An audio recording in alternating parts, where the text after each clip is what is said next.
कुराणबद्दल असं सांगितलं जातं की कुराण हे आसमानी ग्रंथ आहे आणि अंतिम शेवटचा संदेश तो पैगंबराचा आहे आणि त्यामध्ये काही अंतिम शेवट बदल होऊ शकत नाही, म्हणजे चिकित्सेला वाव नाही.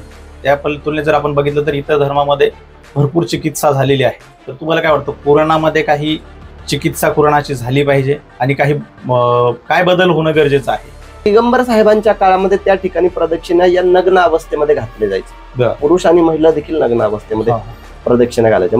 बुरखा हे या काळामध्ये खरं पाहायला गेलं तर अननेसेसरी गोष्ट आहे, त्याची कुठेही गरज नाहीये. इस्लाममध्ये जे गैरमुस्लिम लोक आहेत ते काफिर म्हणून गणले गेलेत असं सांगितलं जातं इतर म्हणजे गैरमुस्लिमांना थोडक्यामध्ये, आणि एक असुरक्षिततेची भावना, एक भीती त्यांच्यामध्ये निर्माण केली जाते. तर गजवाये हिंद काय आहे आणि काफिर कोण आहेत? काही इस्लामिक कंट्री आहेत, कझाकिस्तान, तजाकिस्तान म्हणजे अफगाणिस्तानच्या बाजूला असणाऱ्या बरोबर जे देश आहेत त्या देशांमध्ये बुरखा आणि हिजाब बंद करून टाकलाय, बॅन करून टाकलाय. 97% पॉप्युलेशन असणारे देश बुरखा हिजाब बॅन करतात.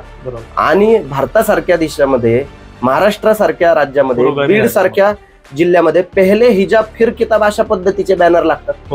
मग शिव फुले शाहू आंबेडकरांचा महाराष्ट्र कुठे आहे? म्हणायचा अधिकार आपल्याला. मग याचा विचार देखील केला पाहिजे.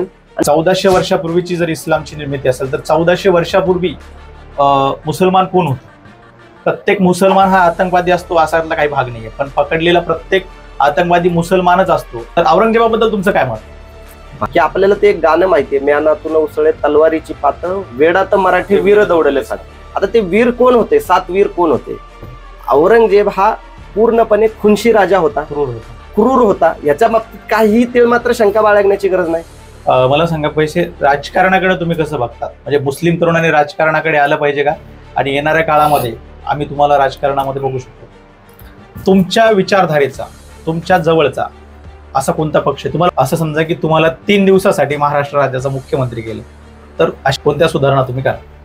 कुराण की संविधान? हिजाब निवड की बंधन? तर धर्म तुमच्या दृष्टीने मुक्तीचा मार्ग की गुलामीचं साधन, गुलाम करण्याचं साधन कोणतं आहे? सगळाच धर्म. इस्लाम मधील सर्वात मोठी एक गैरसमजूत काय आहे असं तुम्हाला? बुरखा सुरक्षा, ओळख की ओझ?